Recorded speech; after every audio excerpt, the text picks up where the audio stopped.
Donc, on est au Jardin botanique Floralp à Champélac qui accueille l'exposition de Laurence Piaget-Dubuis depuis le 29 mai. Laurence a été invitée en résidence en 2019. Le jardin a une longue tradition en fait, d'expositions artistiques. On a eu beaucoup d'expositions de sculptures pendant plus de 10 ans. Des artistes qui venaient en partie créer au jardin et qui amenaient leurs œuvres. Et ça fait quelques années qu'il n'y avait plus d'expositions artistiques. On avait des expositions seulement à caractère scientifique. Et on avait envie en fait, de retrouver ce côté artistique, mais de le mêler avec l'aspect scientifique, en fait, de plus séparer, faire les deux séparément. Donc on a décidé d'inviter une artiste en résidence. Donc fin 2019, on a rencontré Laurence Piaget-Dubuis qui est venue au jardin, qui a découvert les lieux. On lui a fait visiter, comme vous pourrez visiter le jardin. On lui a parlé de la recherche, parce qu'ici on a un centre de recherche, le centre alpien de phytogéographie, qui étudie en fait l'impact des changements globaux sur la flore alpine sur le long terme. Ça fait plus de 20 ans en fait que les chercheurs du centre suivent la végétation alpine et observent comment elle se comporte. Alors une de mes particularités, c'est que j'écris, je dessine, je fais de la photo et du graphisme. Les botanistes sont souvent des fins dessinateurs parce qu'ils illustrent les végétaux de manière brillante. Donc j'ai essayé de trouver une autre manière d'aborder le jardin avec le dessin. J'ai utilisé deux fleurs, la pulsatilla et l'hellebore, que j'ai trempées dans de l'encre de Chine pour tracer une calligraphie végétale qui sera visible dans l'accueil. Cette calligraphie végétale illustre également le recueil de poésie.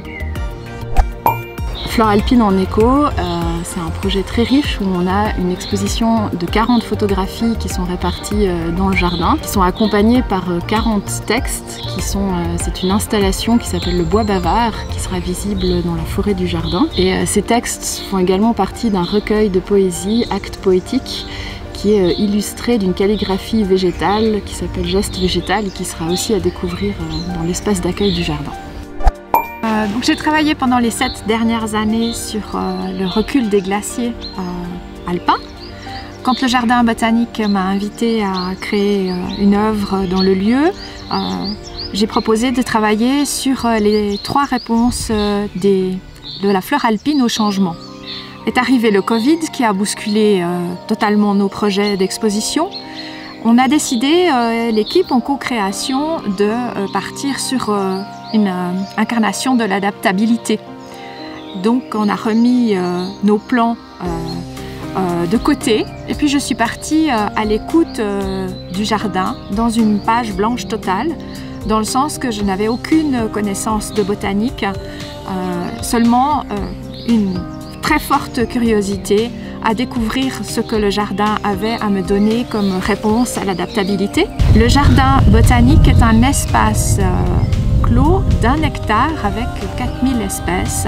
C'est un très petit lieu qui est à l'opposé des territoires immenses que j'ai l'habitude de traiter. La difficulté a été de mettre de côté mes certitudes et mes projections pour me baisser vers la miniature, vers la discrétion, vers le monde végétal.